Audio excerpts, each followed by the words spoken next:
ஆண்டவர் இரட்சகருமாகிய இயேசுவின் இனிதான நாமத்தினால் உங்களை வாழ்த்துகிறேன். கர்த்தர் கிருபையாய் ஒவ்வொரு நாளும் நம்மை பாதுகாத்து நடத்தி வருகிறார். இந்த நாளிலும் கூட நம்முடைய ஆவிக்குரிய சிந்தனைக்காக மார்க் எழுதின சுவிசேஷம் 5ஆம் அதிகாரம் 34ஆம் வசனத்தை நான் வாசிக்கிறேன்.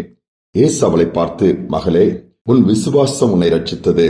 நீ சமாதானத்தோடு போய் உன் வேதனை நீங்கி சுகமாயிரு என்றார். பாருங்கள், எந்த இடத்தில் யாரை பார்த்து சொல்லுகிறார்? 12 வருடம் உதிரப்போக்கினாலே சுகம் கிடைக்காமல் அதில் 25ஆம் வசனத்திலிருந்து வாசிப்பீர்கள் என்று சொன்னால், அநேக வைத்தியரிடம் மிகவும் வருத்தப்பட்டு தனக்கு உண்டானவர்கள் எல்லாம் செலவழித்தும் சற்றும் குணமடையாமல் அதிக வருத்தத்தோடு அந்த பெண் இருந்திருக்கிறாங்க. 12 வருஷம் ப்ளீடிங், சரீரம் எல்லாம் நொந்து போய் பலவீனத்தோடு இருக்கிற ஒரு ஸ்திரீ. என்ன செய்வதென்று தெரியவில்லை. அப்பொழுதுதான் இயேசுவை பற்றி கேள்விப்படுகிறார். இயேசு என்று ஒருவர் இருக்கிறார். அவர் ஒவ்வொரு இடமாய் போகிற இடத்திலே பலத்த அற்புதங்களை செய்கிறார். அவர் சரீரத்திலிருந்து கூட வல்லமை புறப்பட்டு போய் அநேகரை குணமாக்குகிறது. நீயும் அந்த இயேசுவிடம் போவா என்று சொன்னால் உனக்கு சுகம் கிடைக்கும் என்று யாரோ ஒருவர் சொல்லுகிறார்கள். சொன்ன உடனே இந்த ஸ்திரீக்கு ஒரு நம்பிக்கை வருகிறது.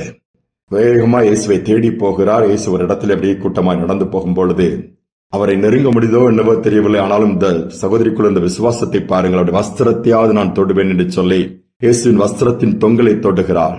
சுகமடைந்து விடுகிறாள். பாருங்கள் இந்த ஸ்திரீனுடைய விசுவாசத்தை. கேள்விப்படுகிறார், இயேசுவிடம் போனால் சுகம் கிடைக்கும். இயேசுவிடம் போகிறாள். வஸ்திரத்தின் தொங்கலை தொட்டவுடனே இயேசு திரும்பி பார்த்து, என்னை தொட்டதை அரண்டு கேட்கிறார். சீஷர்கள் சொல்லுகிறார்கள், இயேசுவை திரளான ஜனங்கள் உண்மை சுற்றி நடந்து வராங்க, நெருக்கிட்டு வராங்க. என்னை தொட்டதை அரண்டு நீங்க எப்படி கேட்கறீங்கன்னு சொல்லி இது வேடிக்கையா இருக்குன்னு சொல்லும் பொழுது, இல்லை, என்னுடைய சரீரத்திலிருந்து வல்லமை புறப்பட்டு போனதை நான் உணர்கிறேன். பாருங்கள், இந்த பெண்ணுடைய விசுவாசம் இயேசுடைய சரீரத்திலிருந்து வல்லமை தன்னுடைய சரீரத்துக்கு கொண்டு வந்தது. மருத்துவர்களால் சுகமாக்க முடியாத 12 வருட அந்த உதிரப்போக்கை நின்று விடுகிறது. அற்புதம் நடக்கிறது. எவ்வளவு பெரிய தேவனை நாம் பெற்றிருக்கிறோம். ஏன் நாம் இயேசுவை முயற்சி பண்ணி அவருடைய சமூகத்துக்கு போய் விசுவாசத்தோடு காரியங்களை கேட்க கூடாது? நான் போகிறோம், ஜெபிக்கிறோம், செய்கிறோம் என்று சொன்னால் இந்த சகோதரிக்குள்ள, இந்த பெண்ணுக்குள்ள இருந்த விசுவாசம் நமக்கு இருக்குதா? ஏதோ ஒரு தேர்ட் பர்சன் சொல்றதை கேட்டுட்டு போய் நாமளும் ட்ரை பண்ணுவோமா, ஏனோ தானு போகவில்லை. இயேசுட்ட போய் பேசி, என் பிரச்சனை இது, 12 வருஷம் கஷ்டப்படுறேன், டாக்டர்ஸால முடியல, அப்படிலாம் போய் புலம்பல. அதையும் தாண்டி விசுவாசம், இயேசுவின் வஸ்திரத்தை தொட்டால் கூட போதும், எனக்கு சுகம் கிடைக்கும், ஏனென்றால் அதிலும் அபிஷேகம் இருக்கிறது, வல்லமை இருக்கிறது. அந்த ஒரு எண்ணத்தோடு விசுவாசத்தோடு போய் விசுவாசத்தின்படியே காரியம் நடக்கிறது. ஆண்டவர் தான் திரும்பி பயந்து நிற்கும் பொழுது இயேசு பார்த்து, மகளே, பயப்படாதவன், விசுவாசம் பெருசு, நீ சமாதானம் உனக்கு வருது பாரு, சமாதானத்தை பெற்றுக் கொள்ளுகிறாள். சமாதானம் இல்லாமல் இந்த வியாதி குறித்து ஒரு கவலை, துக்கம், மனவேதனை போகுது, சுகமும் உண்டாயிருது. இவ்வளவு காரியங்களை ஒரு தொடுதல்ல கர்த்தர் ஏற்படுத்தி கொடுத்துட்டாரு. நீ நம்முடைய வாழ்க்கை எப்படி இருக்கு? இயேசுவோட எப்படி போகிறோம்? இயேசு பற்றி கேள்விப்பட்டிருக்கிறோம். ஒருவேளை இயேசுவை பற்றி கேள்விப்பட்டால் அந்த விசுவாசம் நமக்குள்ள இருக்கிறதா? ட்ரை ஜீசஸ் ஒரு வாகனத்துல பின்னாடி இருந்த காரியத்தை நான் பார்த்தேன். நிறைய வாகனங்கள்ல பின்னாடி ஒரு வித்தியாசமான காரியங்கள் எழுதியிருப்பாங்க.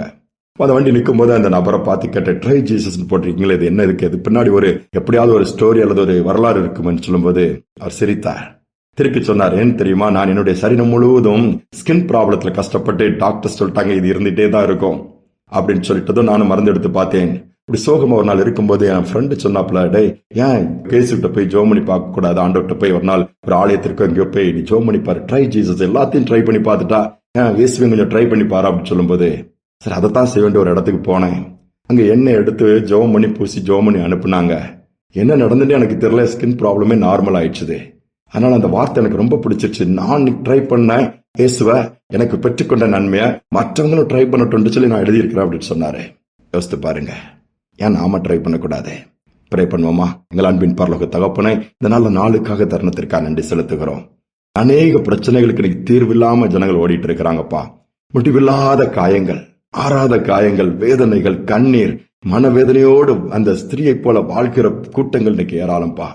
யார் விடுதலை கொடுப்பா? யார் சுகம் கொடுப்பா? யார் வழி நடத்துவா? யார் எங்களுக்கு உதவி செய்வா? யார் எங்களுக்கு துணை நிற்பாண்டு பலவித வேதனையோடு, புலம்பலோடு, மனபாரத்தோடு, ஏதோ வெளி தோற்றத்திற்கு சிரித்தவர்கள் போல எல்லாம் நன்றாக இருக்கிறது போல காண்பித்திருக்கிற கூட்டங்கள் தான் இன்னைக்கு அதிகம். இந்த வேதனை நீங்கி சுகமாயிருன்னு சொன்ன அந்த வார்த்தையின்படியே நோக்கி கூப்பிடுகிற பிள்ளைகளுக்கு அந்த அற்புதத்தை செய்யுங்கப்பா. சரீர பிரகாரமான பலவீனம் இருக்குமானால் இயேசுவின் நாமத்தினால் சுகம் உண்டாகட்டும். மருத்துவமனையில் இருந்து அப்பா மரணத்தோடு போராடுகிற பிள்ளைகளுக்கு மரண கட்டுகள் உடைந்து ஜீவன் உண்டாகட்டும் அப்பா, சுகம் உண்டாகட்டும், வீடு திரும்பட்டும் அப்பா. ஒரு தொடுதல் போதும், அல்லது வார்த்தை போதும். தொடர்ந்து பல வருடங்களாய் வியாதினாலே, பிரச்சனைகளினாலே, பலவீனங்களினாலே பாதிக்கப்பட்ட சரீரங்கள் இயேசுவின் நாமத்தில் பலனடையட்டும், உயிர்ப்பிக்கப்படட்டும். அநேகரும் பக்கம் திரும்ப உதவி செய்யும். நாங்களும் பெற்றுக்கொண்ட நன்மைகளை உம்முடைய நாம மகிமைக்காக மற்றவற்றை சொல்லி உம் பக்கமாய் திருப்புகிறவர்களாய் உம்மண்டை சேர்க்கிறவர்களை பயன்படுத்துவீராக. தாழ்த்தி ஒப்புக் கொடுக்கிறேன். துதிகன மகிமை எல்லாவற்றையும் ஏற்றுக்கொள்வதனால் வேண்டிய கிருபை கொடும் இயேசுவின் நாமத்தில் பிதாவே, ஆமேன், ஆமேன். அந்த 12 வருஷம் கஷ்டப்பட்ட ஸ்திரீ இயேசுவை ட்ரை பண்ணி அற்புதத்தை பெற்றுக் கொண்டாங்க. ஏன் நாம ட்ரை பண்ணக்கூடாது? முயற்சி எடுப்போம், நிச்சயமாகவே நன்மை பெற்றுக் கொள்ள முடியும். இந்த சிந்தனையோடு இந்த நாளை தொடர்வோம். மீண்டுமாய் நாளை தினம் சந்திப்போம்.